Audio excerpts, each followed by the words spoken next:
Next we have with us Kathryn Huwig to provide proponent testimony. And I would also call to the room Tracy Ann Prince for testimony after that. Welcome and proceed whenever you're ready. Thank you. Thank you. Chairman Wiggum, Vice Chairman John, Ranking Member Kelly, and esteemed members of the State and Local Government Reform Committee. My name is Kathryn Huwig, and I thank you for the opportunity to testify today in support of HB90. I am here to talk about the data, what it means, how it is being used and misused by the experts who have taken full control of our state for nearly a year now. Public health is supposed to represent a balance between competing health needs, and in order to calculate that balance, we must have clear and accurate data. The data that is publicly available for COVID-19 disease in Ohio is far from clear and accurate, and is therefore useless to base policy on. It is clear, even from a cursory examination of the state's CSV data file available for download at coronavirus.ohio.gov, that there is very limited to no quality control occurring. This is a giant complex data set with many hands involved, and errors are to be expected and are not in and of themselves a problem. What is a problem is when obvious and ridiculous errors continue to remain uncorrected for months. It speaks to the reality that no one is actually looking at the data to see if they are accurate or even sensical. As an example, there is a hospital admission in the CSV file where the individual in question was supposedly admitted on February 28, 1974. This is obviously a birth date entered incorrectly and is not a big deal in and of itself. But the problem with the data point is that it has been sitting in the CSV file untouched since December. Another example of the ridiculous are the post-mortem infections. Currently, there are 16 individuals in the CSV file who apparently were victims of a post-mortem infection. That is, the individual died, and sometime after their date of death, they had an onset date. Again, this is clearly an entry error, and in and of itself, not a big deal. But one of these post-mortem infections has been sitting in the CSV file since January 4th. These examples I've just given you are clerical errors and are simply frustrating examples of a culture of sloppiness. They are minimal in their overall impact on what actions we are taking in response to COVID-19. But these issues are not the only ones that plague our data. The real crux of the issue is the meaning of cases, hospitalizations, and deaths. What is the meaning of a COVID case in the state of Ohio? What is the meaning of a COVID hospitalization in the state of Ohio? And what is the meaning of a COVID death in the state of Ohio? Cases are a mess in the state of Ohio, and I will not go into that in this testimony, but I will talk about hospitalizations and deaths. What is the meaning of a COVID hospitalization in the state of Ohio? When we hear the term COVID hospitalization, most of us envision a person severely ill with an acute respiratory illness who may potentially be on a ventilator.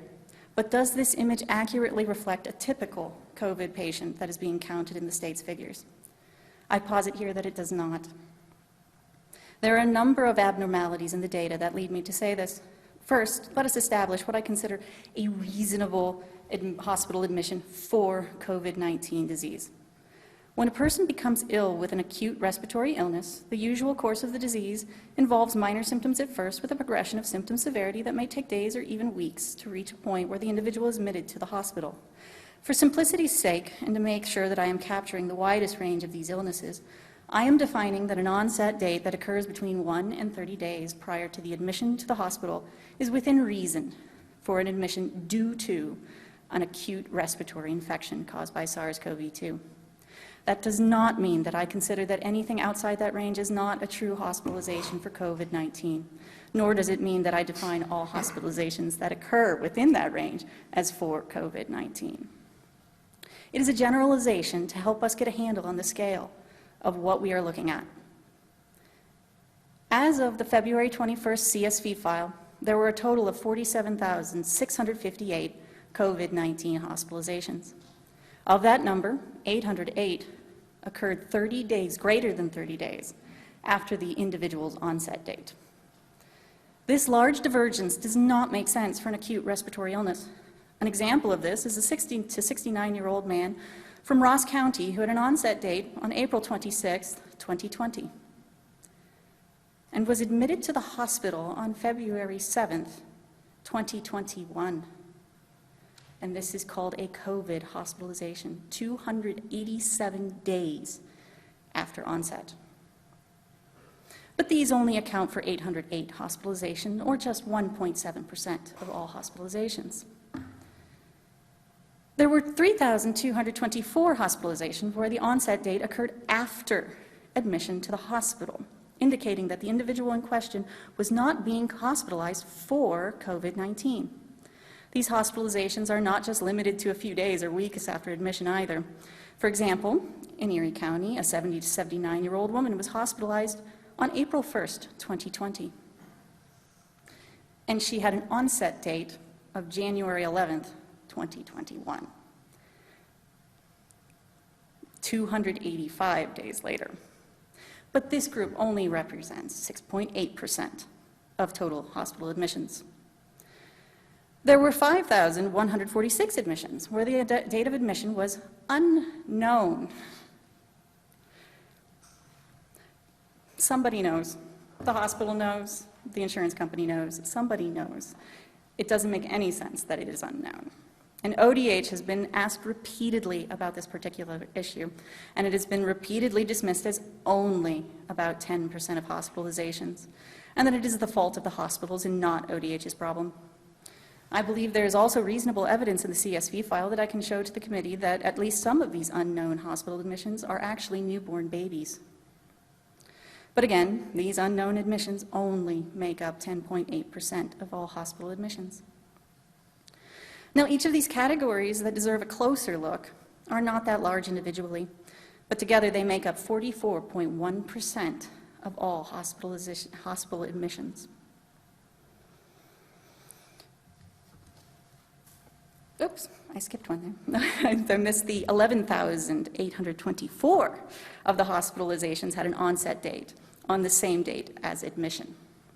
Some number of these, I believe, are truly genuine admissions for COVID-19, particularly in the more elderly population, but 5,776 of those admissions occurred in individuals under the age of 70. Individuals in this grouping make up 24.8% of all hospital admissions, making all of them together about 44.1%, where it's difficult to believe in all of them being accurate. Now, each of these, what is the meaning of a COVID-19 death in the state of Ohio? As of the February 21st CSV file, there were 16,576 deaths attributed to COVID-19 in the state of Ohio. Of these deaths, 122, or 0.7%, occurred in individuals who were hospitalized greater than 30 days after the onset date. 651, or 3.9%, of deaths occurred in individuals with an onset after admission to the hospital. 747, or 4.5% of deaths, occurred after an unknown date of hospital admission.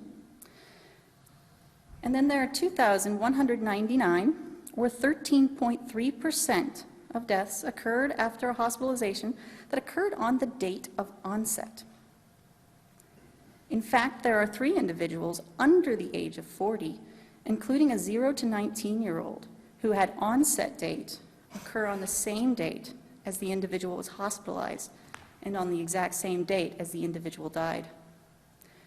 Onset, hospitalization, and death all in one day in very young individuals does not make sense as happening from an acute respiratory illness.